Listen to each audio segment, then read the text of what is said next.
Hey, what's up, trash talkers? Listen, it's impossible to fight, okay, if you don't know what you're fighting for. Does that make sense? Like, if you're in the dumps and you're struggling with mental health, things of that nature, it's going to continue tearing you down, all right? Because you're consistently trying to fight something, which is that demon, which is usually something from the past, right? Maybe that why needs to be fighting for your future. Let that be your why. Get the hell up and start fighting for your future. Stop fighting things that happened in the past. Easier said than done, right? Go seek help. It's okay not to be okay. A lot of people need to hear this. You are more of a warrior and a fighter if you stand up and say, hey, this has to stop. I need to go seek help. The stigma, everything has changed. It's okay not to be okay. Here is a firm believer in all men are created equal, but not all men live equal. That is why there's a certain select number of people in the DoD who decided to jump out of airplanes. And yes, we are better than you. 100%. Now, don't be the first triggered pansy to say, well, airborne's not relevant. You haven't jumped since World War II. Well, that's not accurate, for one. And two, it's like having a jalopy or a 68 Mustang. Well, a 68 Mustang's no longer relevant. Doesn't matter. It's still a better car than yours. So take it easy this National Airborne Day and just accept that we are better than you. So, two things for today's Honesty Cap. First thing, how do all my boys from the 101st feel knowing that the Army decided that instead of actually making you airborne, they would just create a whole new division that's airborne because you just aren't cutting it? It sucks. Thing number two, for all the folks that were like, oh, airborne is irrelevant, doesn't even matter. They're making a whole new division of just airborne people because they're relevant. Think about that. How's that feel? Does it hurt a little bit? I hope it hurts a little bit.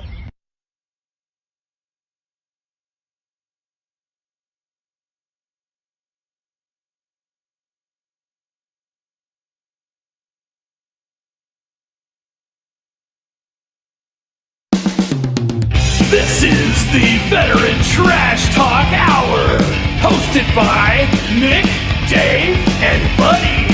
Real warriors making fun of other real warriors. Try to not get triggered.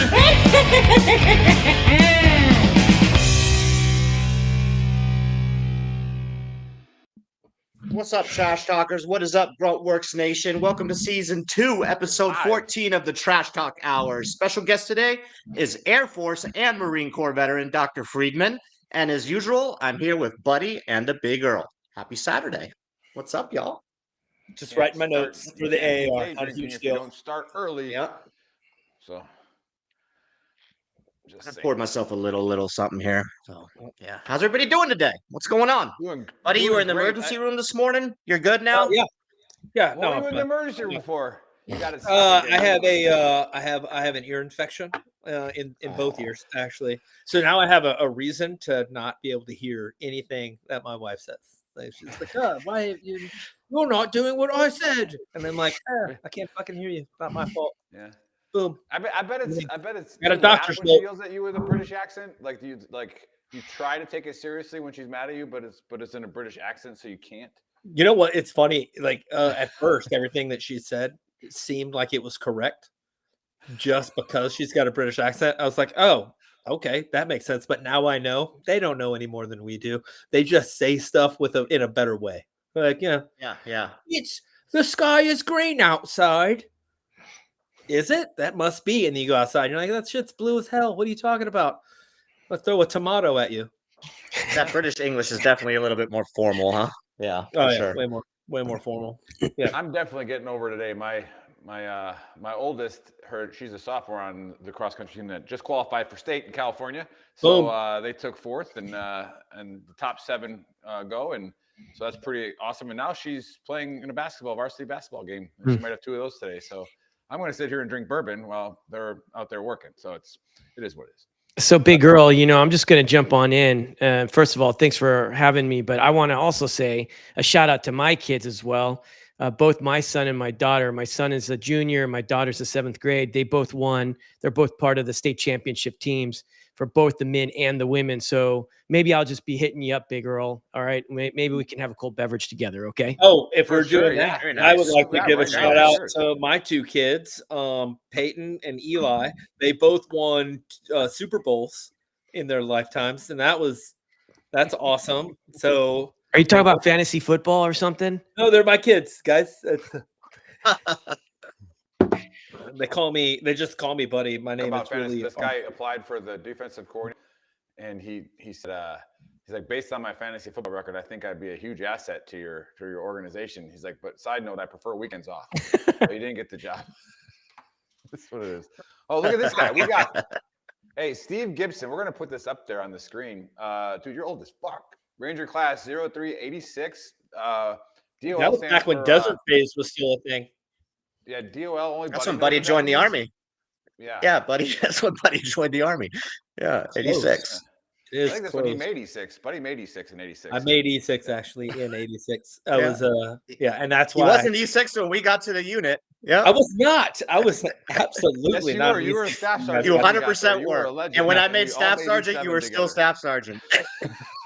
I liked being a staff sergeant though, guys. It was awesome.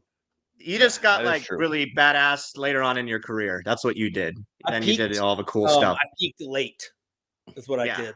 I saved up. It's called pacing yourselves, guys. A lot of people come in and they just burn it down for like 5 years and then they're tired. You know what I mean? Mm-hmm. I came in like a diesel engine. I warmed up a little bit, and then I chugged along. And then at one point there was a runaway, like there's too much fuel going in. And so I blazed through a few things. And then at the end, I kind of started chugging again. Like, boom. Yeah. Chugga. Yeah. I think I can. Well, all right. We got Sam, show Army started. Vet, Emily Abrams, tank mechanic. What? All kinds of people on here, huh? Right. We are going to kickstart it with a conspiracy before we go into the Book of Earl and then get to our guest. So as usual, I was Googling and TikToking and doing all kinds of stuff Thursday, and I typed in best conspiracy theories. Have you guys heard of the Devil's Bible, also known as the Codex Gigas? I don't know if I pronounced it right. But, I'm pretty sure you can't walk outside right now if you're saying that. Yeah. So there are Codex Gigas. Codex Gigas or Gigas. We're gonna play a video and we're gonna watch it, but I'm pretty sure I pronounced it right. This 800-year-old book contains one of the most cursed images on the planet. So I already know that some of you are going to say this guy looks like he's straight out of South Park. But some historians say that this is the most accurate portrait of the devil ever drawn. I'm going to tell you more about it, but if you want the full deep dive and a couple other scary stories, check out this week's episode. This is the book. It's known as the Devil's Bible, and it's the largest surviving book from the Middle Ages. For reference, it's 3 feet long and 165 pounds. Historians can tell it was written by one person, and they think it would have taken 20 years to write, but the legend says that it was written in one night. The story goes that back in the 1200s, there was a monk that was sentenced to death. He was going to be walled alive, which is where you stand in place and they build this little coffin around you, and then you just wait to die. But the monk pleaded with the judge and said, if you let me live, I will write the entirety of human knowledge into one book, and I'll do it in one night. The judge agreed, but a few hours after the monk started writing, he realized he wasn't going to be able to finish that night. He ended up making a pact with the devil so that he could finish the book in one evening. And in return, he drew an accurate portrait of the devil he saw inside of the book. It's also believed that anyone who's ever owned the book has also been cursed, which I get into in the episode, so check it out. Oh, what a cliffhanger. Yeah, so go ahead, Chris. Okay. So I looked a little bit more into this to be able to provide you guys with a little bit more information. So the book is actually located in Sweden at a museum. There supposedly are 7 pages missing out of the book. A bunch of people have looked at the book and said that the author was the same person based on the handwriting and everything, and that it would have taken about 20 years to write that book. Now, obviously, the myth and the legend behind this is this guy did it in one night. The devil helped him out. But there's all kinds of like black magic, all kinds of devil stuff in that book. Supposedly the 7 pages that are missing are links to, how humanity was created and all kinds of good stuff. So I don't know, man. I'm a little torn on this one. Like it seems pretty fascinating. I mean, I don't know what happened over, back in the 13th century, and like, did this monk really meet the devil that night? So I'm gonna go with a 50-50 that it happened or it didn't happen. And that's my take. I need to watch more on this. There's a whole documentary about it to get more details, but it is pretty intriguing. Definitely the same author, right? But did he do it in one night? I don't know. Is that what we're answering? If whether or not he wrote it in one night, or if the devil actually wrote it with him? Whether he did it in one night with the devil, regardless, there was no capability for him to do it in one night. He couldn't have done it in one night. It was 620 pages. Like, it would have taken him 20 years to write this book. There's no way he did it. If he did it in one night, there's no way he did it by himself. But the rumor has the devil helped him out. Chat GPT, you should ask Chat GPT. That would one night. Yeah, you can write a book pretty quickly now. Yeah, absolutely. Yeah. Dr. Friedman, what's your take? Is this bullshit? Did this really occur? Have you ever heard of it? Like, what's your take? So first of all, I'm always amazed at the knowledge that you push out through here in the tube for the rest of the world. I was unfamiliar of this exquisite book that was supposedly written in one night. I'm just going to go ahead and kind of just throw this meatball on the wall and see if it sticks. First of all, is it humanly possible to write 600 plus pages in overnight? The answer is absolutely no. But VTT Big Earl here, he said something very, very, very important, right? ChatGPT, as we know it now, may in fact have existed 800 years ago. Did they say it was 800 years ago or 600? But so without without that technological advanced equipment app, I would think that a supernatural power that would be demonic, then it's completely plausible. All right. It could be completely plausible. But as far as the accuracy is concerned, come on, dudes. Everybody knows that there's all sorts of other books that have been written way long ago with historical data, without a shadow of a doubt, kind of like the Dead Sea Scrolls found in 1970s when they're finding a whole scroll of Isaiah that's only reinforcing the validity and accuracy of the Old Testament and the Hebrew scriptures. Don't even get me started because I'm a historian. So do I believe in it? Absolutely, 100% wrong person to ask. Boom. That's just what happened. I wanted to say that I picked it because I knew he was a historian, but that's not the case. I did not know that. But great coincidence, I guess. Good take. Good take. Buddy, what you got? How are you going to follow up on that one? Well, first of all, it doesn't really matter. You just have to give your own opinion anyway. Yeah, so well, my opinion is that I am confused as to how the conspiracy is not actually a conspiracy. If it's there, it's there. There's no conspiracy as to whether it exists. Well, the question is, was it written in one night, and did he have assistance from the devil? That's the question about this. I mean, did he plagiarize? I don't know. I don't know. Oh yeah, did he quote the devil? Did he already have the book written? Is it possible that there was a copy machine somewhere along the way? Is it possible that he was like, "Hey, let me go back to my house right quick, and I'll write you this book tonight that I've been writing for the past 15 years because I can get." How do you say you could never have written this book? It would have taken 20 years. Bitch, maybe you're slow and he's fast. You know what I mean? People read. Yeah, I mean, they're like, I read this. He definitely didn't write it in one night by himself. 4 months. Because I'm slow. I would say that book was definitely not written in one night. The also, size of here's the book too, like in the museum. Like, where do you get a 187-page blank book to write this shit down? Well, the monks gave him that stuff. They were like, okay, we're going to give you this shot to write this book. Staples down the street for giants? What are we talking about? That's a giant ass paper. How do you get big paper like that? Like, yo, let me get a 4-foot sheet of paper right quick. I'll draw you, again, a cursed picture that we're going to show. I don't want to see some cursed picture. All right, so he wrote it? Is that what you're trying to say? Well, clearly he wrote it, but he probably one night. He may have already had it written down. Maybe he was hanging out with the devil the whole time. That's why he wanted to brick him up. That's why they were like, brick, brick, brick. You know what I mean? Maybe he had the book already. Yeah. Maybe he already had the book. Maybe he had keistered that book. He put it in his prison wallet, came in there, They're like, hey, not to mention who makes this deal with a monk. They're like, hey, we're so mad at you, we're going to kill you. And he's like, whoa, hold up. But what if I write a book for you? Oh, you do spit bars. Go ahead and write a book for us in a night, and we're going to let you go. We're not mad at you anymore. This doesn't seem logical. Just the whole backstory doesn't seem like it makes a lot of sense. I think he already had the book. Yeah. That's plausible. That's a good. That's about the Middle Ages. They were big into lying about shit just to, like, you know what I mean? They weren't too good to make something up. They could have all been devil worshippers and been like, "Hey, write a book." And he wrote a book, and they're like, "Well, we got to You're onto something there, buddy. You're onto something there. Be mad. Yeah, he is onto something. Let's just. I like that. Say we wrote it in a night with the devil. Boom. That's called marketing, guys. Marketing. I wrote this shit in a day, dude. Yeah, I mean, who's gonna call him out? Like, I mean, especially if he's got the devil on his corner. Especially if you never know if the Beelzebub is gonna jump out and pop you in the butt. Yeah, Beelzebub. I think that's his other name. I don't know. But here's the thing: you're talking about cursed images. I won't even mess with a Ouija board because I'm not trying to. Like, there are some things that just in case they are true. Why do I need to mess? I had a Ouija board when I was younger. I bet you did. You were also a child rapper. So yeah, that is true. A lot of things you did. Yeah, you were. He wasn't a boy. Yeah, he's in a boy rap band in Germany.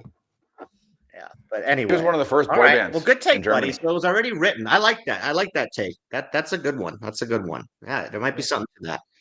What about, real quick? What about like the 7 pages that are missing that supposedly like have the answers? Well, it's weird that it's 7, right? 7's a very holy number, right? Yeah, maybe you know the Holy Spirit came down and was like, not these 7. Nope. But there are 7 days. There are 7 days represented in Genesis. Yeah, maybe it's the 7 days, and maybe we just gotta. There were 7 dwarfs in Snow White. Yeah, you know, it's very possible. If more people buy our shirts, maybe we can just fly to Switzerland, you know, or Sweden or wherever this place is at, and go check out the book ourselves. You know, I just have to say, I think Nick? that if in fact these 7 pages are missing, let's just say that these 7 pages are missing, and let's just say that this book is real and it was like super empowered by the devil himself, right? Although I really do like the idea that the book was already written a long time ago. And then during the negotiation, he just said, I'll just write this book. And then all of a sudden he was able to, you know, do it overnight. But anyway, with that being said, these 7 pages are missing. Maybe it's talking about really the truth of life, man. Right.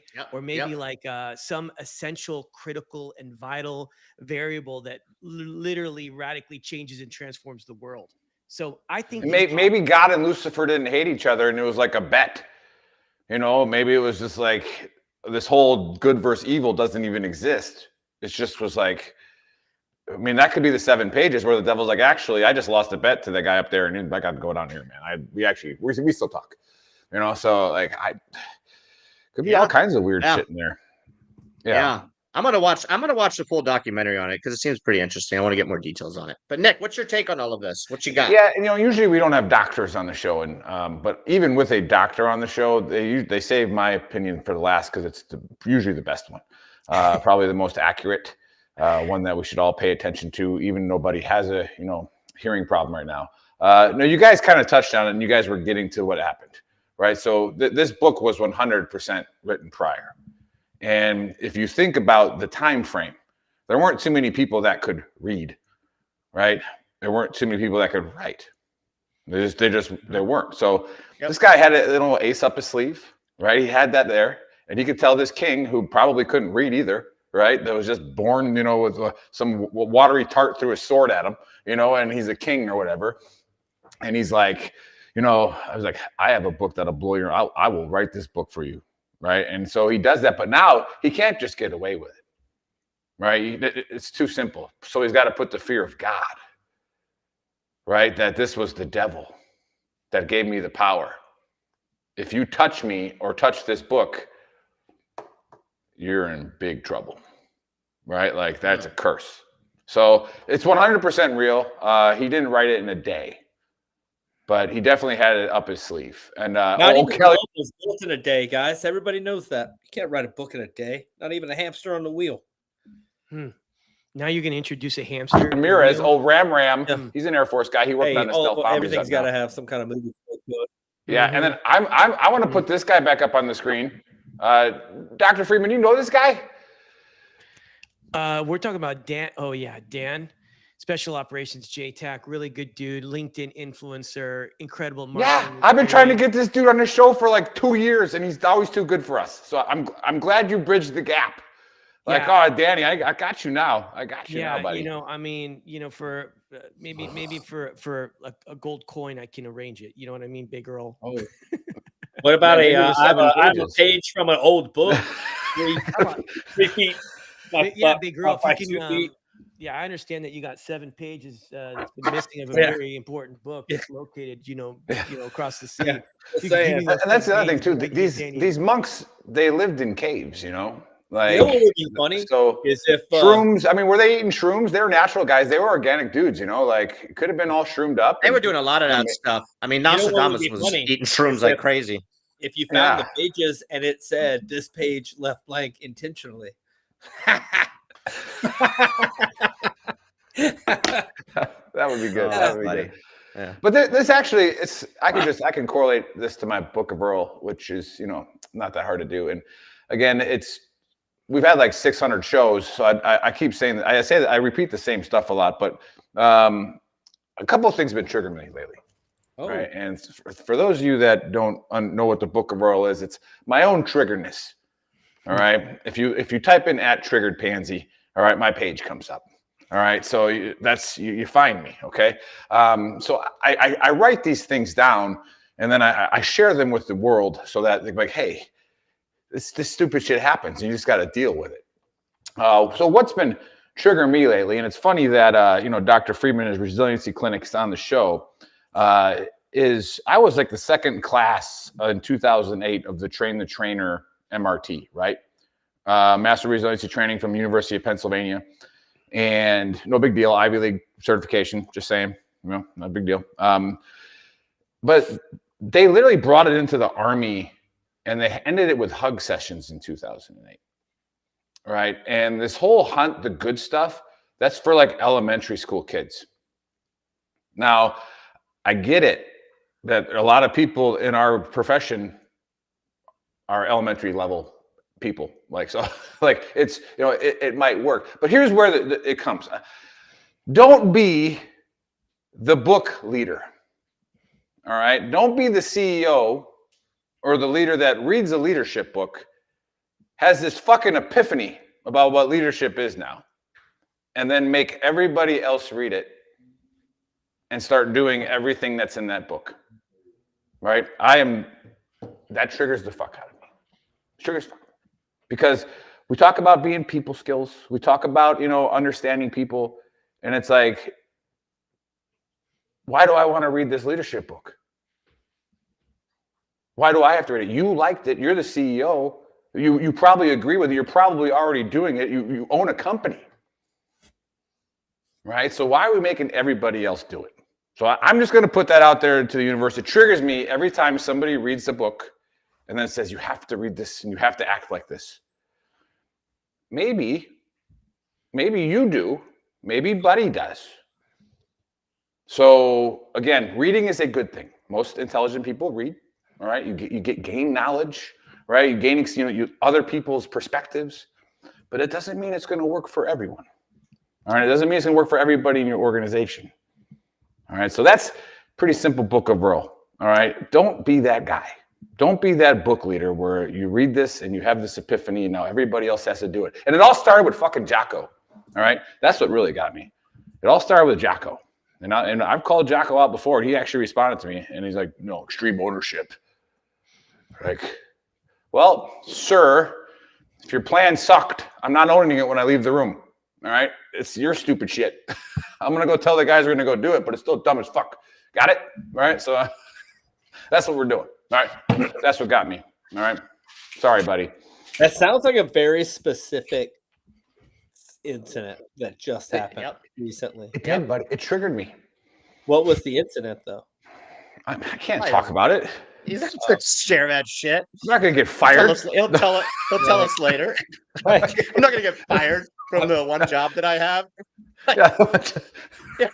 No. All right, but I will put it out there. Okay, I will put it out. I'll give some context. This book deals with rocks, okay? And make sure you have your big rocks and your little rocks, all right? And we want to put the little rocks. Right. Prioritizing. Exactly. It's prioritizing. I prioritizing. read that book. I saw it on a TikTok video. Not a huge deal. There was an aquarium involved. There's a big aquarium. They put like some big rocks and then some little rocks, and they shook it around. They did some medium. Now everybody's talking like this is my big rock for the week, and I'm like, Jesus fucking Christ, in the meetings I'm like, what you're saying, what bothers you is not the theory or implementing the theory. What bothers you is the cliche talk that comes from it after the theory. That's what happens. If it's not, if it's not authentic and it's not genuine. Let's circle back. Let's circle back. What if it's like yelling suppressive fire in a firefight? What the fuck does that mean? It ends up being what people in charge say when they don't know what to say because cussing's not allowed. And then they just say stupid shit like that means something to like it's up to the user to understand what it means. It's like when you're talking to somebody who's been in therapy for 1 year, for exactly 1 year, and they talk to you and they're like, does that make sense? Does it make sense? And you're like, yeah, it's a pretty easy theory that you're talking to me about. Like, yeah, I get it. Does it make sense? I feel like you aren't being open and communicative with me. Does that make sense? Yeah, bitch, you think I don't talk to you. I got it. I could get it. What were you saying? Anyway, go ahead. I'm sorry. No, you're supposed to comment on it. It's the buzzwords, and it's always bothered me, and that's why I troll everybody on LinkedIn. Is I have the greatest leader of all time, 2016, in my title, right? Runner up, right? I didn't win. I was second in 2016 for all time. And the reason I do that is because it triggers me when somebody says I'm a transformational leader. Ooh. What if I don't need to transform? What if I don't want you to transform anything? Like, what if I like my company the way it's going? I just need somebody to run this department. I don't need you to change shit, right? So now I'm not hiring you because that's all you want. That guy. Don't fix it if it ain't broke. Yeah. But that's a person who read what is it, Nordhaus or whatever for leadership. He reads that book. It's kind of like the Goodwill Hunting version of leadership training. Like, oh, okay, so you're in your first year of leadership training. You're gonna tell me how to prioritize my stuff. Next thing you're gonna go into is big rocks. Yeah. I'm getting fired on Monday, by the way. So maybe all right. Well, that's why our PLs always shut up when they came to you're resilient. Yeah. Yeah. Ooh. And that's the other thing too, is in this book, it says start every meeting out with a personal and professional best for the week. And it's like, and now, mind you, like I said, know your people. Professional and personal. Yeah, know your audience. Okay. Know your audience. Yeah. Right. And someone watching the show, right, in the comments knows what I'm talking about. He's part of the group that doesn't like this either. But it's all, 20-year plus retired guys, and you're talking to them about hunting the good stuff again. It's like, Jesus Christ, bro, we all love each other. Like that dude was a Navy SEAL. Like this guy was a Ranger. That guy, like we love each other. Dude, we got it. Every time we wake up, we're hunting good stuff. We look in the mirror and I'm fucking happy. Right. So it's like, I'm just saying, know your audience. What do you got, Dr. Freeman? Are you a leadership book guy? You got to read something and then make everybody else do it. He has motivational speech. He's fighting at the bits to tell you how fucked up you are. What's his gas, big girl? Yeah. He's actually got the book. He's about to pull it out. He's got Nordhaus. He's about to pull a book he wrote himself. Yeah. Oh, there it is.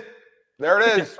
And so starting Monday, big girl, I need you to start reading this book. And we're going to go through every chapter because, I'm a transformational leader here. Okay. And can we call that trans leader? That would be fun.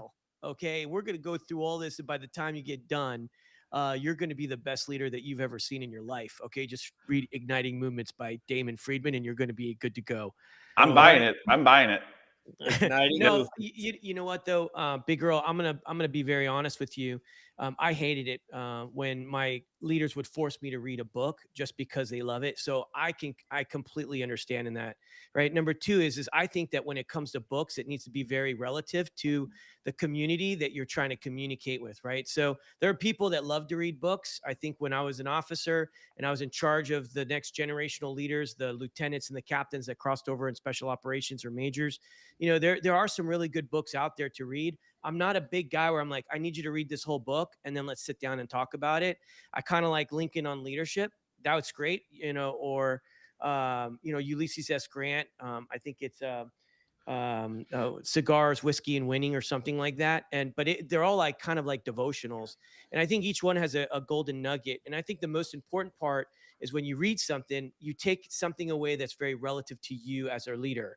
I think each piece, every book is very relative. I think reading is healthy, but I also think that at many times it's kind of just a tool, but lots of leaders replace good leadership with a book. Right. And I'm the kind of guy that show me, set the standard, set the example, lead from the front. And that's the kind of leadership I like. And if you really want to boil it down to what kind of leadership I appreciate most, I'm going to throw this out there.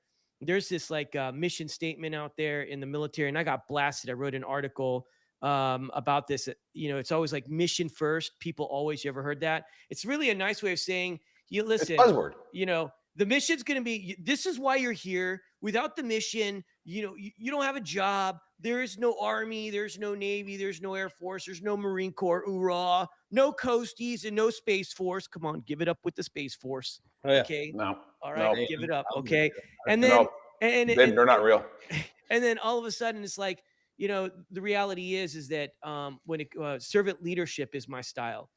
They say mission first, people always. I kind of flipped it around because I served 20 years and I had numerous deployments to Iraq and Afghanistan. And I got really exhausted. I can't even tell you how many Thanksgivings, how many Christmases, how many anniversaries, how many birthdays that I missed year after year after year.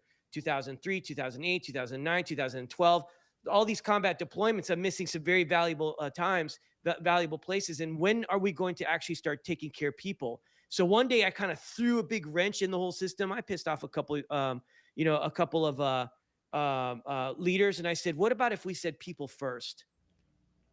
And then mission always. And this was my paradigm shift. And it was kind of just going against the grain. I know that the mission is here. You know, our mission in the United States military is no joke, is to preserve the freedom, to protect America, to fight for those that can't fight for themselves, right? That's what we are. We're a patriotic country. We're a republic. But I got to a point where I said, when are we going to get to the point where we're going to actually take care of our warriors? So I flipped the switch and I said, people first. Because if you take care of people, then the mission is always going to be taken care of, right? There's always going to be a war, right? It never ends.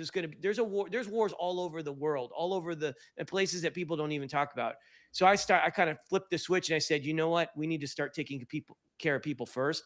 And so that's the way it is. But when it comes to like leadership books, I'm very, very, very careful when it comes to that. But I know why Big Earl has a trigger on this.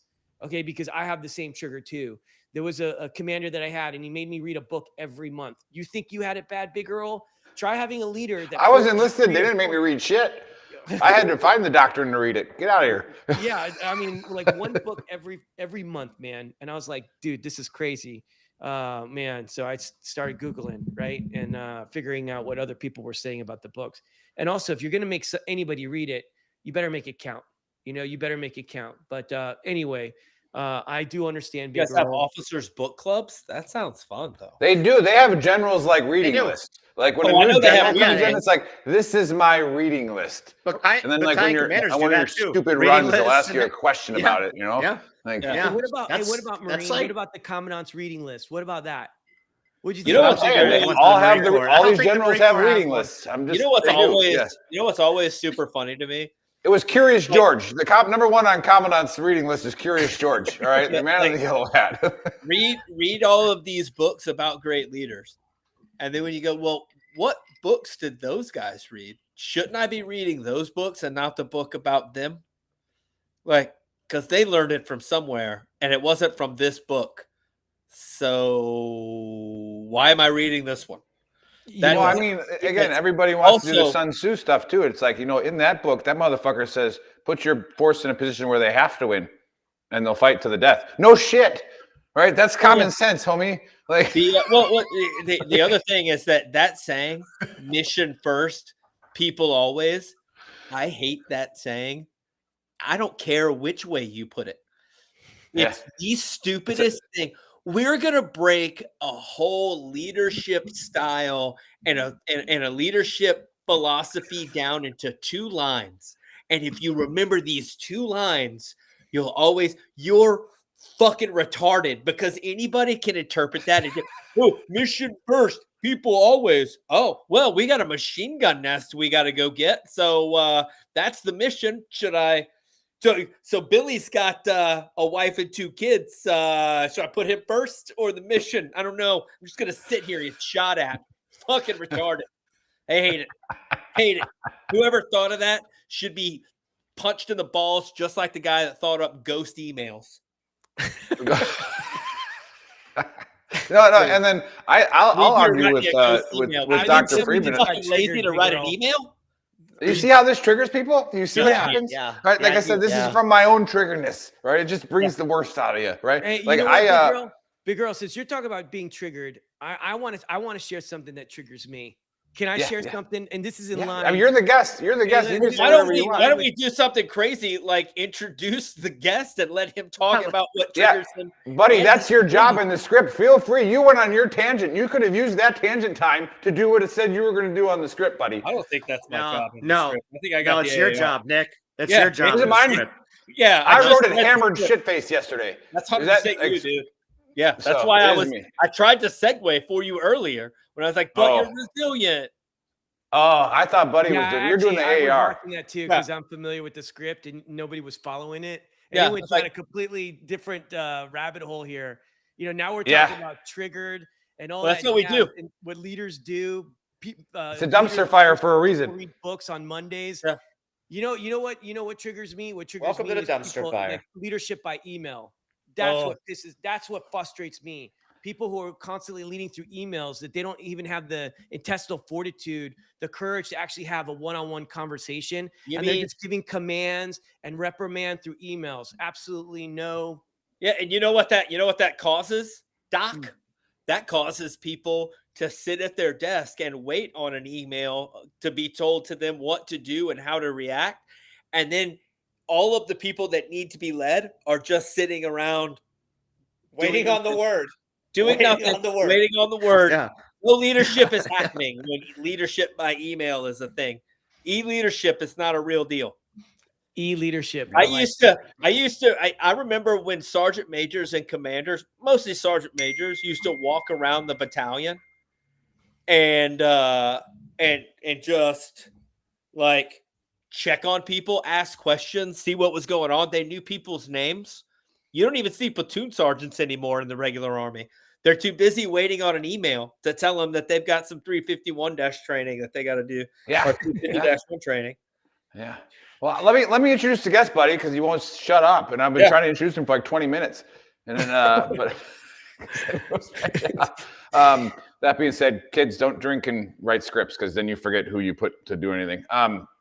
But anyways, I got an email, and it's these are always the strange ones when these PR people reach out to me and like Faceman on Veteran Trash Talk. They're like, I got a guest that I think would be good for you, and I'm sitting here like, oh, here we go. This guy is somebody who has not seen our show, so I don't know if he knows if this is going to be a good fit for him or not. Maybe they have seen the show. I don't know. But they start asking like, hey, do you have any like prerequisite questions or formats you want to fill out? I'm like, okay, this person has not seen this show. We have no idea what we're going to talk about on the show. Like, and we don't even know there's that zero Yeah, we didn't even know we had a podcast for 3 months. All right, so this is what it is. A little bit longer than that. But I got a little intrigued by the bio that they sent me with Dr. Friedman, and he was a jarhead, and then I guess maybe somebody made him read a book, And then he was like, exactly what "Hey, happened. I'm gonna go to He fucking realized college." he could read. So Yeah, I he don't realized need he to be a could read. And then he probably, just one step smarter than me when I actually was on an Air Force base finishing my degree as an RI. I was like, the Air Force has got it real fucking good, right? And like I just never made that leap. But this guy decided to, right? And then he got his PhD from University of Phoenix, and then he hung some paddles up. So, Dr. Freeman, welcome to the dumpster fire, and tell us about your Marine Corps paddling days, and then University of Phoenix. First of all, I respect everyone from the University of Phoenix and all the degrees that they offer. But unfortunately, publicly, I have to just say that I did not graduate from the University of Phoenix. But thank you, Big Damn, Bro. you didn't even graduate from the University of He didn't even Phoenix? grab that. No, Good Lord, you went there but couldn't graduate? Don't talk smack about him then. I will just keep it down. Yeah. So, just a little bit about me, which kind of explains why I served in the Marine Corps. Everybody has a reason why they decide to raise their right hand, join the military, put on that uniform, and sacrifice. First of all, I'm a kid from downtown LA. I was raised in the projects, low income housing. My mother is from San Juan, Puerto Rico. Made like $4.25 an hour just to put rice and beans on the table. I always do a shout out to my mom on every show, on any place I go, even on the stage whenever I speak, because she's the first Wonder Woman of my life. I had a biological father that was extremely abusive. And I mean, like when I say abusive, it was a bad situation that my twin brother and I were in. And my mom was always the shield. She was always the shield when he would come home drunk, doped up, whatever it was. She would always stand in between us. And one of the reasons why I mentioned this situation is because as we were moving forward, being from LA, my mom was able to get into a position so that she can raise her two boys and have a future. And I'm going to tell you right now, it wasn't much. I lived in a 425 square foot apartment with green carpet and cockroaches. And even though it wasn't much, it was a roof over our head. And that's what my mom could afford. And I respect her and I love her for that. There were times that, in fact, when we had no food, our country provided. They provided my housing, they provided food, and then when it was time for an education, I'm a juvenile delinquent, legit in jail, right? And I'm trying to figure out, man, you know what? I don't want to be a loser. I want to do something with my life, and it was there in jail where I kind of had like a very spiritual experience. I'm not a religious person. I just remember that one moment that I just felt like the creator of the universe was speaking to me and said that I had a future. So, I was always running away from cops all the time and they never caught me. So I figured, hey, I got a gift. And my gift was to run, man. So I left that jail cell, man. And I aimed for gold, baby. And I started running like 100 miles a week. One summer I ran 1,000 miles, man. And one day I woke up, I'm at the starting line. I'm looking to the left and to the right. And I'm telling everybody, it's like, you guys better figure it out. Who's going to be second? Because I'm going to be first, bro. And literally, man, I ended up becoming the fastest runner.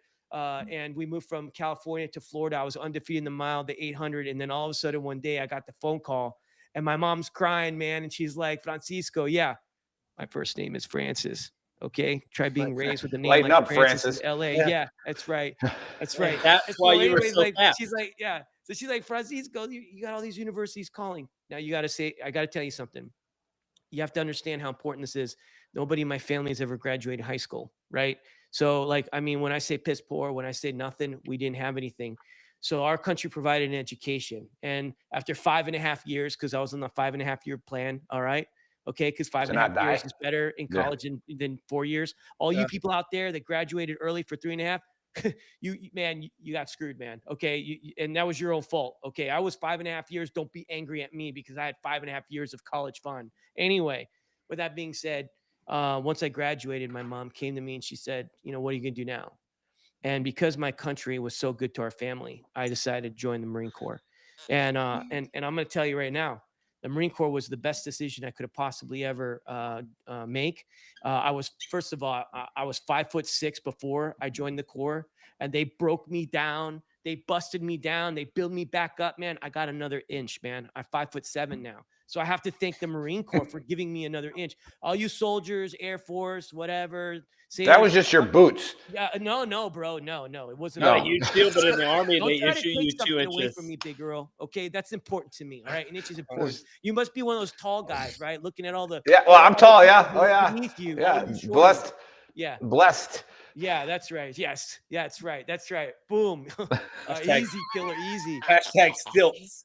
So I joined the Corps, man, and I'm going to tell you it was the best decision. And at the time, there were not a lot of infantry slots, and there was a lot of support. There was no war going on. It was 2000, and they gave me logistics, and I went in to be an infantryman. That's what I wanted to do. I wanted to be a platoon commander. I wanted to be in the infantry. I wanted to charge that hill, and you know what? The Corps gave me logistics, and I had to make a command decision.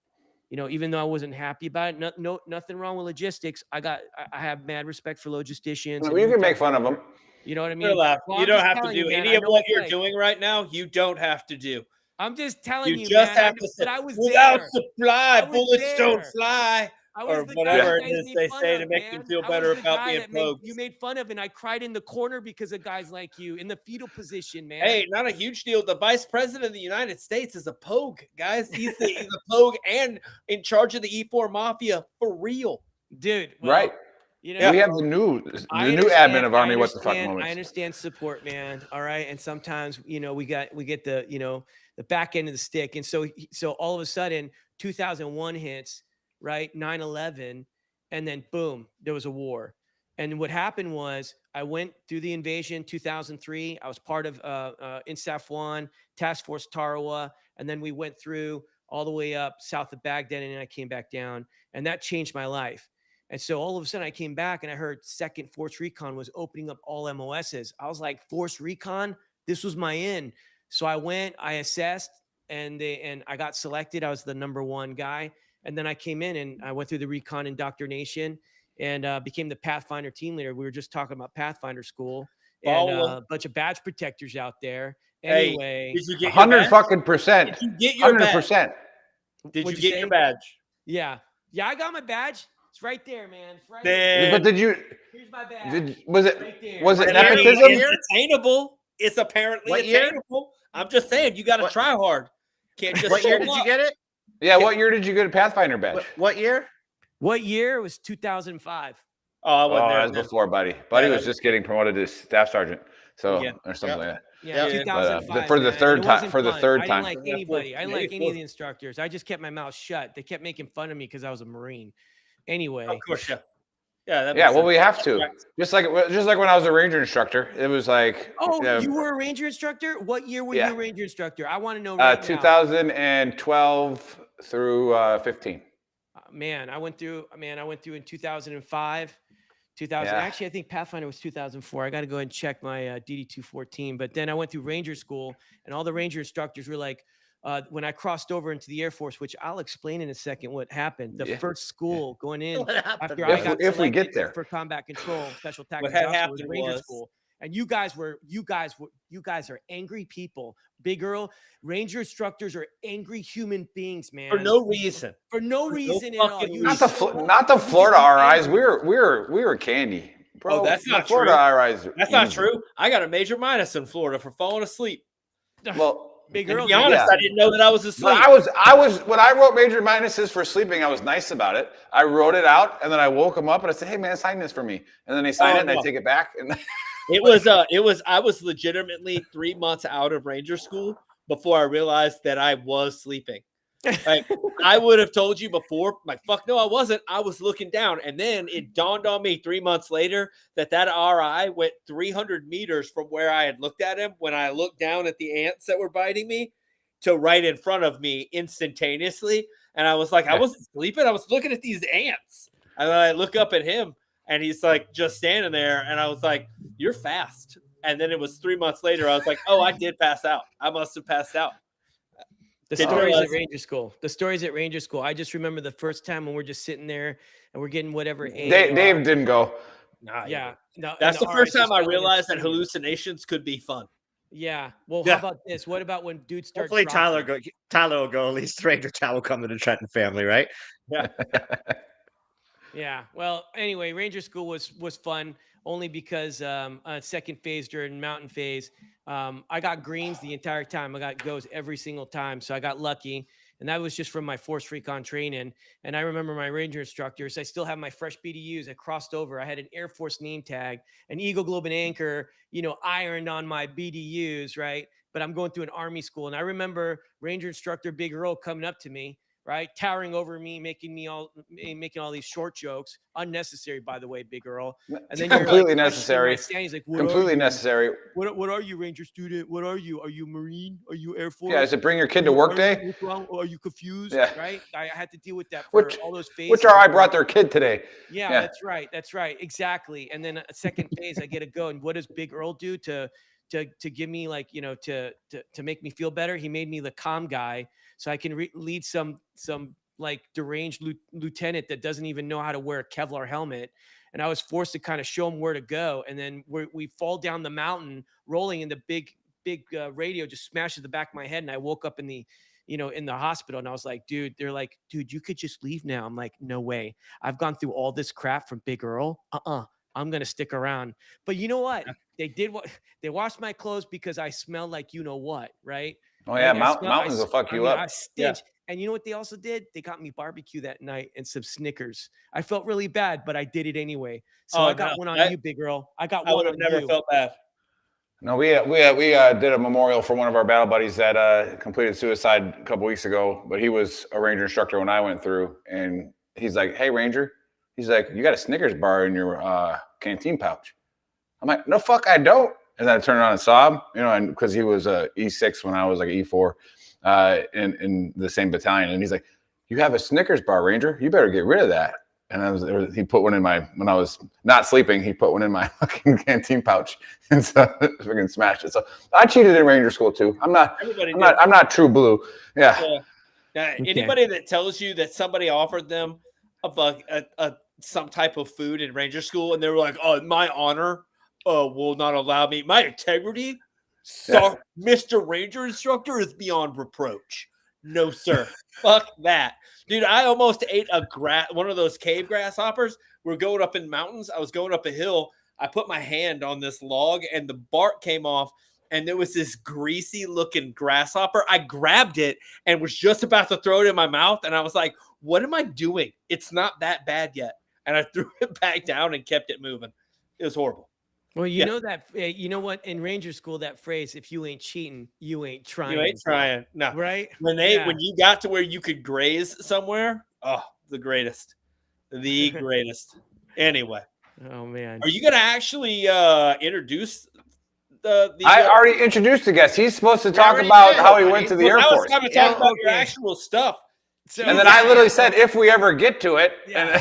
So what do you got going on, Doc? What do you got going on? Through the Air Force. Well, let me tell you why. Okay, let me tell you why. This was like before. This was pre-MARSOC, right? And even at Force Recon, you know, you didn't get the good gear. Everything was you didn't get the mission. There were a lot of challenges over at Second Force, and then because I had whoever my monitor was a total loser. And they're like, well, your primary MOS, they hadn't made Force Recon as a primary MOS. They wanted to send me back to the second FSSG. And I was like, no. And I'm supposed to deploy as a platoon commander in Recon. And so they started trying to pull me early. Now, this was before MARSOC. I had no idea. A couple of years later, MARSOC was born. They grabbed Second Force, First Force, and all that, and they stood it up. But I will tell you this, all of a sudden, one of my buddies who was a Force Recon Marine was a former combat controller. And there was a mass exodus of Recon Marines going to special tactics. And I heard about it. And I was like, well, why would a Marine want to go in the Air Force? Like that doesn't make any sense. But here's the reality. The Air Force was standing up the most lethal, most potent unit. If you just think about it, these are just stats alone, guys, right? It was like 3 out of every 4 kills, a JTAC was involved in it. The predominant force for JTACs was combat control. Right. I mean, we're talking about mass destruction, brother. They kill wholesale. And you get to this point where we get to this point where they do. In the war, we're sitting there, troops in contact. Hey, CCT, where you at? And we're like, oh, there's machine gun fire over at that building. Everybody just chill out. Hey, Ranger, why don't you go ahead and eat that Snickers? Because I'm about to blow it up. F-15. Hey, this is me. Cleared hot. Boom. Building's gone. Let's keep moving forward. There's just something sexy about that. There's something really sexy about taking villages off the face of the earth. There's something sexy about that, man. Right? It's there's times where, you know, that quote where it's like, you know, do you work hard, or how do you know I'm not hard while I'm at work? I remember getting off of a helicopter, picking up a 240. I've heard that quote before. Right? No, it comes from when you pick up the radio and all you see is destruction coming from the sky, and I grab the fires net and all I hear is the CCT just like calling in moving targets, and then all of a sudden bringing in spooky, and then bringing in freaking a fast mover right on top after that. After he goes bingo on his 35, not the 35. What's the 25 millimeter Gatling gun? Yeah, the 30. After he goes that, all of a sudden, another plane just fucking comes right through and like, hey, I can do cartwools to the objective now. Like, it's awesome, man. So I mean, you get a little bit of a chub, and Buddy knows this. You get a little bit of a chub when that's going on. I will tell you, I'm quite excited when it comes to being able to control air power in that capacity. I mean, yeah, F-15s, F-16s, F-18s. You got drones, you got gunships, you got A-10s, you got the Apaches, you got artillery 105, 155. You got more. You're controlling all the air power. You're just like, hey, SF team, why don't you guys go ahead, take a knee, get some chow, right? Clean, go ahead and clean up or whatever, because I see this orchestra here, the symphony. I got it all under control. We're going to make some music out there. And there's something really, really attractive about that. Buddy. And over in Force Recon, I wanted to be a JTAC. They made me the Pathfinder team leader. I was a jump master and all that. Like, I wanted to own everything from the air. So when I heard about combat control, I was like, this is the most incredible mission ever. And I felt like that was my calling, right? And so moving forward on that, all I know is, like, even Dan over there, right? My boy Dan, like, he was a special operations JTAC himself. And so he and I are always talking about those great times and those great moments on how we were able to bring hate and discontent upon the enemy. And one of the coolest things, even though I was an officer, right? And I forced my troops like Big Earl to read books on leadership, right? He's no getting triggered. No, that's not true. Actually, extreme ownership. Yeah, extreme fucking ownership. Jocko. Why did you better read that book, bro? Okay. Anyway, so it's like, but just kind of moving forward, we didn't have enough JTACs over, in country, so they started using the officers, and that's where I got my predominant most combat experience. Besides the 2003 invasion. I don't know if you guys were involved in the 2003 invasion, but everyone. Buddy planned it. After. No, I was in Korea for the invasion, and I was there in 03, 04. You got some. Yeah. I mean, everybody got some. And the interesting thing, especially in the Marine Corps, it doesn't even mean anything about what your MOS is. Like, everybody got action from supply to motor T, not just the infantry. Like, everybody fought the enemy. Everybody got some action. But in CCT, I was rolling all the time.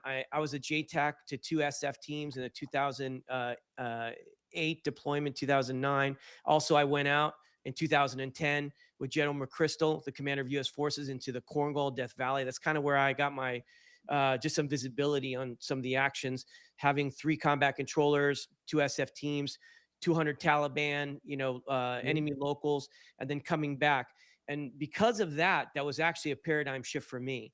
I started dealing, like, on a serious note. I know this is trash talk and everything, but this is super important. No, we have a very serious show sometimes. In the very beginning of the show, one of you guys actually had a very important message, and it's about saying it's okay to not be okay, right? That is super important, because over 20 veterans are taking their lives every single day, and it's more than that now. Yeah, the new numbers just came out. The new number, I forgot what it was, but it's devastating. It is totally devastating. And so here we are. I served 20 years in the military, numerous deployments to Iraq and Afghanistan. And I'm asking my government, I'm asking my country, what are we doing for our veterans? And I'll tell you, you don't have to go 20 years. All you need to have is one deployment, and that's it. 100%. It changes you. In 2003, I remember to this very day, bro, I remember the first dead body, right? I didn't kill that guy. I just knew that it was one of my men. The guy's laying down. He got brain matter coming out of the ear. To this very day, it's the first dead body. It's the nightmare that I have most. I'm just a kid. When I joined the military, I was a kid. There's no doubt about it. When I after that invasion, I was a man, no doubt. And so just you participate in some of these catastrophic events. I don't have any qualms at all of any prosecutions I've ever had. By God's grace, I've never killed a woman and never killed a child. Just bad people doing bad things, and I felt like every kill was righteous. My frustration and my anger and rage is seeing my brothers and sisters. And I say sisters. I mean, we can make some jokes, but we got some bad to the bone women out there, especially in JSOC. Oh, the majority of our moderators are women. Yep. Female veterans that are very powerful, have And very we don't even powerful call them stories. female veterans. They're just veterans. Yep. They're just and so- veterans to us, and, but and, yeah. and, Yep. so when I look at it all, I'm just thinking about how we can take care of our guys. You know, they come back, and I'm going to tell you right now, I don't know how many friends you have that have killed themselves, but I'll tell you what, like even right now, we Yeah, got one several. special operator that was part of my team, and he went like homeless, right? How is it possible that our guys, they go through hell and then they come out and they can't figure out how to transition? People don't understand that. It was like when I came back from my 2010 deployment, I was going on green team over at JSOC. And literally, I think it was, I'd have to look back at the actual days, but I normally say it's like a week, right? I go back, it was a mid deployment. I came back specifically from that fire, from that 7-day disruption operation, 72 hours, no sleep, prosecuting like numerous targets. And literally 1 week later, I'm in my living room with my wife and my 2 kids. How in the world am I going to be a father and a husband in those circumstances? And the only check for resiliency, and bad on all the leaders out there, bad on all of you. If one of your troops, so you know, this was the go, so that you can go in and transition back to your family, right? Hey, FN Foxtrot November, my operating initials. Hey, how you doing? I'm good. You sure you're good? Oh, I'm good. What else am I gonna say? What else am I gonna say? Right? What else am I gonna say? I spent 3 months, you know, sleeping an hour a night, hunting down bad people, right? Killing them, losing some of my brothers, right? I mean, it's hectic, man. It's chaotic. Oh, I'm fine. And now I'm in the living room with my family. So Yeah, hey, now, you know, it's like that's Well, one of the a lot of that I good was embedded into us from a young age. Like, you know, well, that's what I was gonna joined the say. military back then. You say you were good because you were scared of reprimand, you know, like you were scared of getting fired, losing your position. Back then, you were scared of promotion. That's You know, right. when I was going for the board for E8, I went to mental health the first time in 2010 after 2 deployments, and I knew something was going on with me, nightmares. Like I was having some serious issues. And they're like, well, the 8 board's coming up. You might not want to go to the 4th or 5th floor of Womack. You just might want to just like do some counseling. I was literally told that by a doctor. And that's what I chose. And then I got promoted, you know, successful career as a first sergeant, whatever. But it's that whole stigma and everything. I feel like we're getting a lot better, but back then, No, we're not. I'm gonna tell you. Yeah, well, hey, Actually, I'll agree introduce with my Damon. brother. Damon, I want to talk. Go ahead. I'll get you Go into ahead. what you're doing Hey, now. I'm gonna go grab a cup of coffee. I'll be right back. Yeah, grab a cup of coffee. I'll get you what you're doing now is we started this during COVID because we knew that there'd be an uptick in active duty suicide, and we were all still active at the time. So we started this to have a platform to where people could, you know, conversate. And you know, our buddy Joe, who does the fight show with us, he said, you know, no veteran kills himself in a room full of veterans. And with social media, we can have a room like we have now. We can have a room full of veterans, and it's a hard adjustment for us. And now that we have a social media company, we're kind of on it all the time, but we didn't like it. You know, we weren't the guys that were going all over social media and doing all kinds of influencing and yada, yada, yada. So, but, you know, we embrace the technology of meeting people where they were at and where we can actually, you know, do some damage in a good way of bringing people. And then again, we all have you know, you have a tremendous, you know, service record where you can put your chest out and be a bro vet all you want, just like we can too, right? Like we have the backgrounds, we have the kill counts or whatever, and we can bro vet it, but we don't, right? There's no real purpose to it unless it's called for, right? And then you talked about like one deployment changes you. Like just changing your entire lifestyle when you get into the military, you're not even doing a deployment. Just for a year, like I said, maybe not sleeping, all right? Having a job as a cook in the Army where you are working dog shit hours and still got to do your Army stuff, right? Like people need to check up on you. Like people, and like I said, not just ask if you're okay, but yeah, what do you got going on now? What's called you into what you're doing now?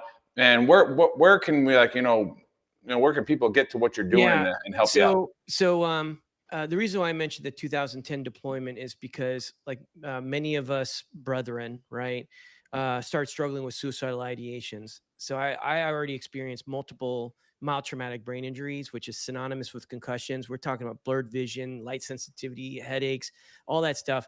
That's compounded when you have post-traumatic stress and you're thinking about those. You're having bad dreams, you're having flashbacks, and you're having a very difficult time self-regulating, and all of a sudden your family starts becoming victims of circumstance. And I think for me in 2010, it was a culminating point, and I just felt like I was kind of a monster. What I did was I brought the war home.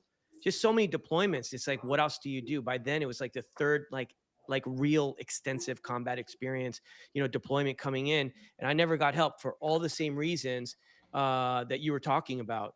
And I was concerned about my promotion. I was concerned about my credibility. I was concerned about how people would look at me. I was concerned about being grounded.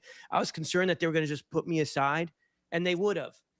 Hands down. They're like, oh no, in special tactics, they wouldn't. Every unit will say, no, we would never do it. We take care of our troops. And like I said, and I think I can't recall which one of you guys were like, I hate that saying, mission first, people always. I hate it too. It's like I'm going to get some criticism from some senior leaders, Geos in particular. But the reality is that I'm very sensitive about that. So in 2010, I almost became a victim. I'm not going to get into the details. I'm just sitting there. Many of us have found ourselves either in the car or in the living room with your Glock 19 loaded, right? And you're contemplating doing it. And the reason why you're thinking it through and you're like, oh, it's valid. It's valid because, if I'm dead, then no longer my family doesn't have to deal with this anymore. If I'm dead, I don't have to deal with the pain anymore. And also I'm worth X amount of dollars dead with the SGLI or whatever it may be, right? My family's going to be better off, man. It's like we talk about, we were kind of joking in the beginning about this Satan's book. You know what? I believe in good and evil. I believe there's a God in the universe that has a plan for every person. I believe that he is the true essence of what is good. And I also believe that there's an enemy called Satan, and his job is to basically, if you can't in any way die, he will find a way for you to use your own freedom, seek your own freedom. So here you have these words being whispered in your ear, and they're all lies, because the world is so much better because you're in it. I will tell you that suicide is by far the most selfish thing that you could possibly do. I'm going to answer your question in a second, Big Earl, because this is super important. No, go ahead. Right? Cheers. No, go ahead, dude. We're going a little bit longer today. Yeah, You're good. what we're doing right now with the Resiliency Clinic is literally it is transforming lives. It really is, and I'm going to explain why it is. All right, but all I know is that I was informed of one of my SF guys. He had 3 daughters, and he did it. He committed suicide. And I don't know why this has shaken me. Maybe it's 3 daughters, right? My question is, who is going to walk those girls down the aisle? Who? And when you start asking those profound questions, I have a son, I have a daughter. I do. I think my son's going to be just fine. I do. All right. But he still needs a father when he gets older, to be there. I don't have a father. My stepfather is my dad, but I never had a father growing up. Okay. But I know my daughter needs me. Okay. My children need me. And I know that the world is better because I'm in it. So what ended up happening in 2010, I put that gun down. And then for 1.5 years, I got help. But check it out. My help was not under the DOD. To this very day, right now, there's articles being written right now, an all-time high suicide since 2002, 22, 23, 24. It's at the highest again. For every 10 active duty that kill themselves, 6 of them were within the last 90 days. They were in counseling, not working. 3 of them were an outpatient, and 1 of them was an inpatient. The system is broke, man. And I will go toe to toe with every leader out there. And I'll say, you show me how you're putting your time, money, and energy into the troops that are doing all the heavy lifting. You show me, because whatever it is an epic failure. So for me, I got all my care outside of the military, and it was all nonprofits and people of faith. And I'll tell you this much, that I got psychological care, physical care. I got spiritual care and social care. And I believe that's the only way you're going to be able to combat the suicide epidemic, that people are fit, psychologically fit, socially, spiritually, cognitively. The whole It's thing, a system. It is. Yeah. People think, Joe killed himself because his wife left him. No. Joe killed himself because he couldn't pay the bills. No. Joe killed himself because the transition was hard. No, that's not the case. Those are byproducts of the prime product. Joe killed himself because he wasn't resilient to be able to deal with those chronic stress, the chronic pain, the insomnia, the PTSD, the mild traumatic brain injury. It goes on and on and on. Joe's having an existentialistic crisis, and he's vulnerable across the board. And these events, the marital strife, the financial instability, can't find a job, feeling like an alien in this real world, those are the tipping points. I feel like you're right, but I feel like at the same time, we touched on it a little bit earlier when we talked about leadership by email. I don't know if that was before the show or when we started the show, but we touched on it a little bit more. He's on the show. There's less human contact with their leaders. And I think that we pay a lot of attention to treating trauma. And we put a lot of money towards treating. We put a lot of money towards resources that are there if people use them for treating trauma. We put very little emphasis on preparing for trauma. Oh, that's what I go to. I go to DC a lot to lobby for that. If you should read how sick the NDAA is for that. Well, it's and back in the olden days, when I was an E6 in 1986, we used to train differently. It's one thing to go out and do a live fire where you pump everybody up, blow smoke up their ass, and tell them that they did great, even if they didn't.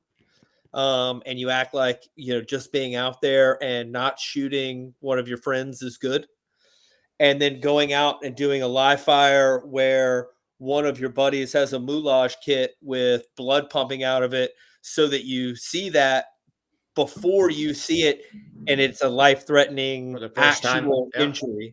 If you're stressing people out by sending them to ranger school or depriving them of sleep and food and all that stuff so they can get a little bit of a head start on it.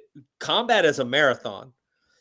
If you go to combat and you've never trained for that marathon, it's just like, going up to Boston to do 26.2 miles and you've never even run 100 meters. By the end of 26.2 miles, you're going to be like the first guy that ran a marathon on just a whim. You're going to die because you're not prepared for it. We don't prepare. We have to take for granted, or we have to understand that the generation, especially now, but even our generation, we're not in the Great Depression where, we go to World War I, World War II, and, it's bad, but we've been dealing with bad our whole lives.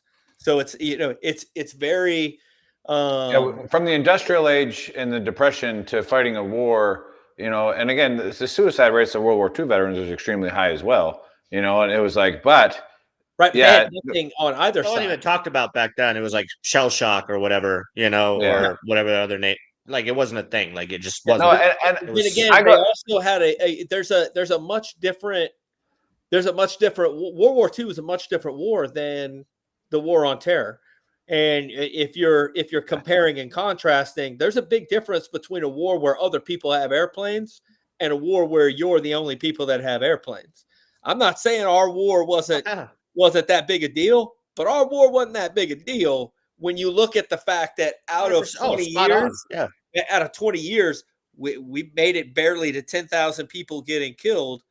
When that was a weekend. We had a bad month. 10,000 people are gone. I think I want to jump in because you made a profound statement, and you're 100 million%. Dr. Koenig and Dr. Vanderweel from Duke University and Harvard established some revolutionary research that showed, and it was it showed that resiliency, individuals that actually went through resilient training, particularly psychological and spiritual as a collective, not just physical training, but all of it working as a collective. They showed that those individuals were able to deal with trauma, process it a lot more efficiently, and continually doing resiliency training or going through resiliency therapeutics, with the therapy. And then they're being able to kind of transition as kind of productive members of society was a higher rate, stronger correlation than those that then never got resiliency training. So you're 100% right? Yep. So my business that I'm in, unfortunately, is the aftermath, right? Because I don't feel like the military actually puts the level of attention or money in making sure that our warriors are going to be resilient to deal with trauma. And if they do, it's only more for the physical trauma, domain. Not really if we're gonna Check the have box. this discussion, We are getting better, but about it's it. check the Military. box. No, I'm working on this right now. I go to Yeah. DC probably every 2 months, and the NDAA right now, right? Units are not even allowed to spend money on suicide prevention training. They're not even allowed to. All right, they're allowed to spend money on hiring people and research. So that's getting changed. We got everybody on board. Like, But that all goes down. Like I said, if we're going to have this discussion, let's be honest about it. The military get left of the issue. The military puts their money where they can best message to people that they are doing something. That something doesn't have to be effective. They just have to say they're doing something. Well, Like I we're said, Just check like the box, the Sharp budget. We threw more Yep. money at Sharp than ever, and we're taking all that money and sending it to Ukraine. Like, Yeah. you can't wait. you can't hire We're- 16,000 Sharp professionals. Yeah, all we're right, so spending- all we're that spending money is money- going to Ukraine. We're spending money on. We're getting off topic. Squirrel, me. So we can make posters. The same as we're spending money on resiliency training to make posters to hang in our battalions and our brigades that say, hug sessions. "Hey, They're gonna fix everything's everything, gonna bro. be okay."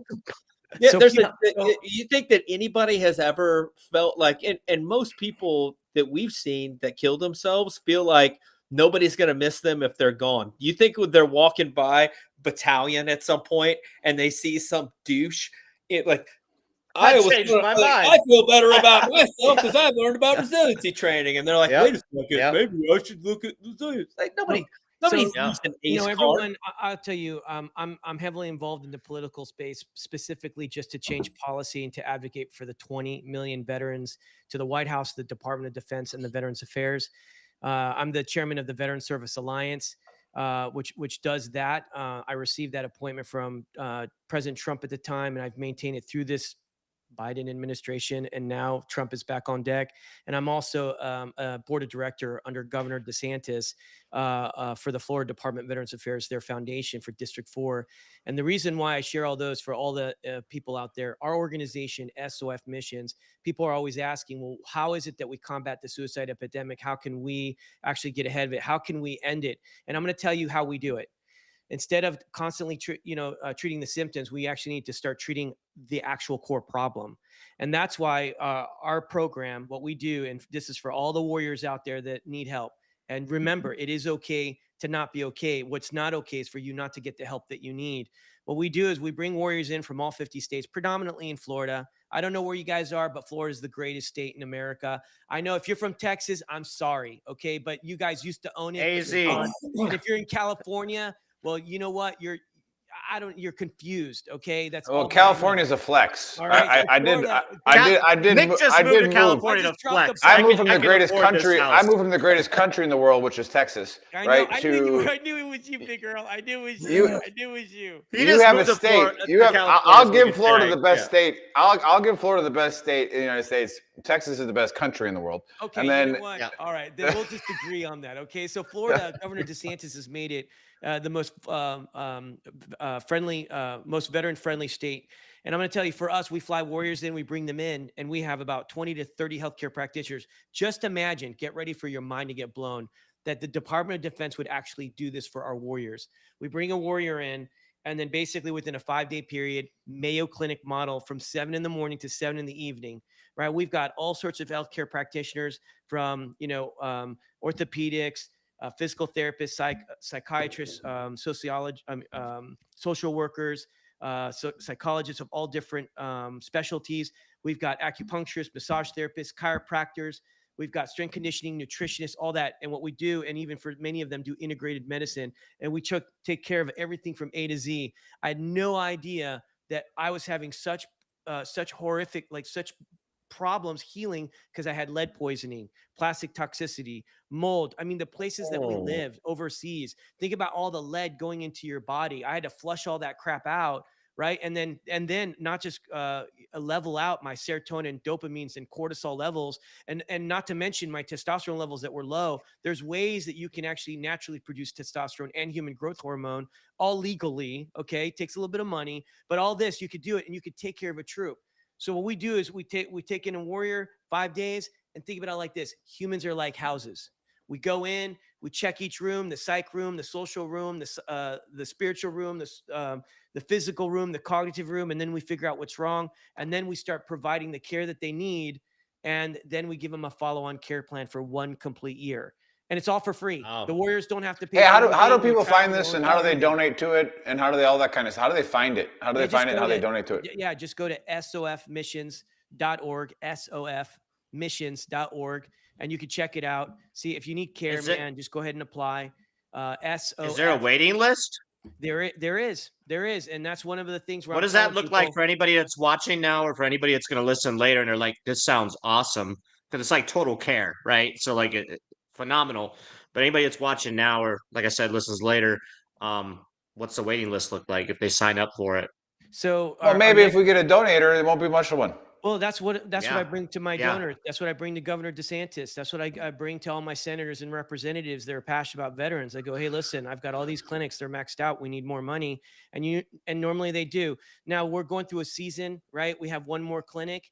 It's completing in about 2 weeks. And then I rest my horses, all my practitioners. It's hard work to take care of these warriors for 1 complete year, each and every one of them. We've had about 3,000 warriors that we've taken care of, and 3,000, which I would call inpatient, where we fly them in to a resort, by the way, for all you warriors out there. Our hospital is a resort. Okay. Like it's awesome. King size bed, amazing food, right? Nobody waking you up at 02 just because they want to, right?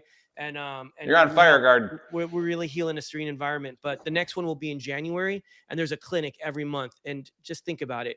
It's a 1 week every month. It takes a lot of time, money, and energy. If there's a donor out there, help me out. 100% of the money that comes in goes straight into the veteran. We've got one donor that pays for all the administrative costs. We're at 95% operations and 5% administration. So we're here to help. I'm passionate about it. I was there.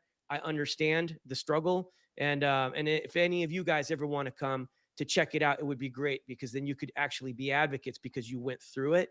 This would be really important. So please consider that. And it is the model. Nick, we'll make a trip out to Florida.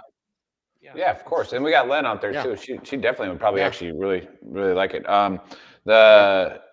We didn't do a really, really good job of promoting your clinic. So we'll have to have you back on. We'll have to have you back on to do it again, for sure. We don't have to close it up right now either. What I was going to say is there's over 77,000 veteran nonprofits. And what we try to do here with Veteran Trash Talk is give every single one of them a voice. Hey, meet the guy who started it. Meet the guy who runs it. Guy or girl, doesn't matter, right? And then judge for yourself. And we do have our only claim to fame, not our only, we say is we had one person on the show from Texas, no big deal. One of the people. Yeah, one of the people watching the show, I'm originally from Wisconsin, so I don't really claim Texas, but one of the people watching the show really, really enjoyed the fact that after the hunting trip, they got to keep all of the gear. And that person then called the person on the show, and said, he wanted to be anonymous, so he calls the show and says, how much does it cost for you to send a group out? And he gave him the answer. He goes, here's your next 2 years. Right, and he gave him $70,000. That's great. And it was like, so not saying you're going to get that, but whenever you have something coming up, and we'll talk later, because there's with the DC thing, there's people that I can connect you with as well that are doing a lot of great work. You probably are in their circle already. We'll get that connected, but anything that you're doing, send us the flyer, send us the whatever you're doing to raise money, send that to us, and then we'll put it on all of our platforms. So Absolutely. 100%. Absolutely. I think I know we got to close up and everything, but I just want to say that it's so important that our veterans understand that how unique they are. I know we sit there and I mean it's a culture, it's a bond. A lot of them are still trying to figure out what's going on.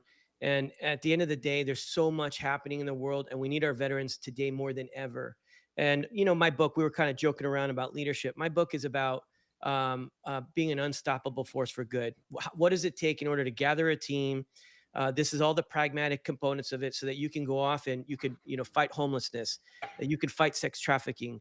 You can fight, the abusive behavior of individuals in domestic violence, that you can help little kids, get school supplies on day one with a backpack, that you could, there's so much pain and agony happening in the world. And I believe that the U.S. veteran is a solution, and they can make an atomic impact because of the skills that they gain. And it all began because they were part of the 1% in America that raised their right hand and said, here I am, send me.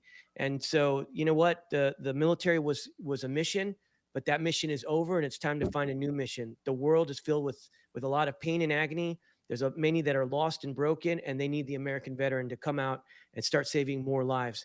So all you listeners out there, all you viewers out there, just remember, the God of the universe is not done with you yet. When he created you, when he crafted you, when he shaped you, he made you into a warrior of warriors, and we need you. And I would be honored to be able to help you not only figure out your purpose, but help you with your new mission in life. I'm grateful for all of you guys. You guys are awesome. Thank you for having me on the show. I really enjoyed it. You guys are a bunch of characters, but I know that you guys care very much about making the world a better place, one podcast at a time, one trash talk at a time. So I appreciate it, and I look forward and keep going and keep talking with you guys. And I'll be more than happy to come on back, man. So I don't want to do the AAR anymore. I don't. I feel like I'm not. Is it your job to do the AAR? I forget who wrote It's my job to do the AAR. You're but good, buddy. Yeah, I think. I feel like the doctor just did an AAR. He did, and closing statement. But where did you go to school? I would agree with Buddy on that. I got my bachelor's degree at Lewis University, the great school. They gave me an opportunity. I've got to look at the wall, my TBIs. I got my master's at the University of Oklahoma. I got my doctorate over in California, and then I got my further education at Harvard, and I got lucky to get that. So I went to the Yale, the Southwest, UTEP. I also went to Harvard as well. Not a huge deal. Harvard in the Southeast. Harvard in the Southeast. It's called Austin P. State University. Yeah. It's not a huge deal. I mean, I don't want to brag at all. They say one of our first guests like 3 years ago was getting his MBA from Yale, and I was like, "Yeah, I'm getting my master's too from the Yale of the Southwest. It's UTEP." So, pretty much brothers. I will tell you, I've been super blessed. It's another reason why I'm a patriot. This is the greatest country in the whole world. All these opportunities I've received. I'm a no name, some kid with nothing, no money, no legacy, no nothing. And I came out from the darkest places, and I was able to make something out of myself. But I believe God has a plan for everyone. And I believe that we're called to be an unstoppable force for good. So I'm just a product of this great nation, and dreams do come true. And I'm just honored to be part of this fight against the suicide epidemic among our veteran community. So keep rocking and rolling. That intro, I think it was Faceman that did it. Man, that was. He's the soft one in the group. Yeah, well, man, like that resonated with me. I was like, that's very cool. Look at that face. Did that. Because people need to know that it's okay not to be okay, and the sooner we can just address the issues, and you go to people who actually give that they care, then we can go ahead. We can put you back together, make you the Spartan that you were once.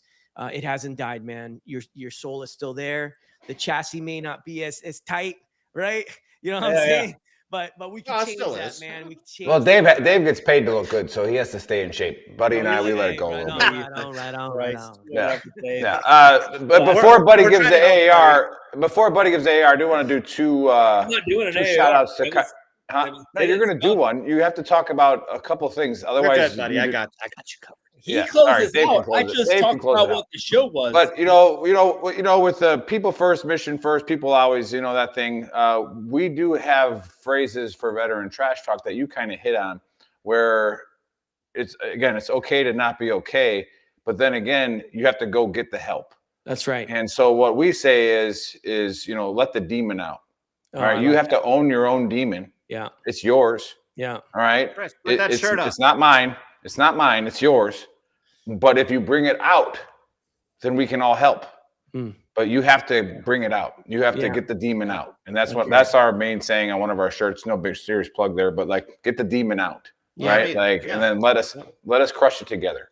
Yeah. So I love that. That's good. Whenever the Warriors come to our clinic on intro day, I tell them one of the core values is courage. And I said, it's phase one. the courage to look at yourself and say, I have a problem. And then you go, you know what? I got a problem. I got some serious demons that I'm dealing with. Right. Like, but the first stage is saying, I'm looking at myself. I got a problem, man. And this thing is slowly eating and killing me. Right. Stage 2, you actually tell a friend, hey man, I need help. I'm struggling with these demons and I don't know what to do. The most important part is stage 3. Phase 3, go get the help. Because if you don't get the help, then it doesn't matter. Too many warriors get stuck with phase 2s. Like, you're talking to people. Okay, I admit that I got a problem. And number 2, I'm talking to other people and I'm drinking myself every night to sleep with a bottle of bourbon. Hey man, now why don't you man up? Because you got kids, you got family that care about you. You got your brothers in arms that care about you. Man up, go get the help, man. And it takes tremendous amount of courage. And like you said, get that demon out. I love that. Phenomenal stuff. Hey, we look forward. Nick will probably schedule you again to come on, because I think there's so much more that we could cover, and we can go into detail so much more on like some of the tools we put in our kit bags on how to deal with the mental health crisis and all that stuff. So again, we really appreciate you. We love what you're doing for the community, for the entire veteran community.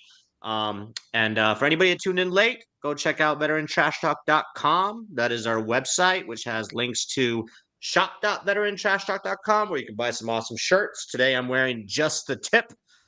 We are out of hats right now, Nick, so we need more of those. So We're you out can of now hats? order Love hats. And go to YouTube, because we are shadow banned on YouTube. We get a lot more views and people listening on Spotify and on Facebook, but YouTube doesn't like to push us through the algorithm. So give us a like and subscribe, and we'll catch you guys next Saturday. Faceman VTT out. Boom.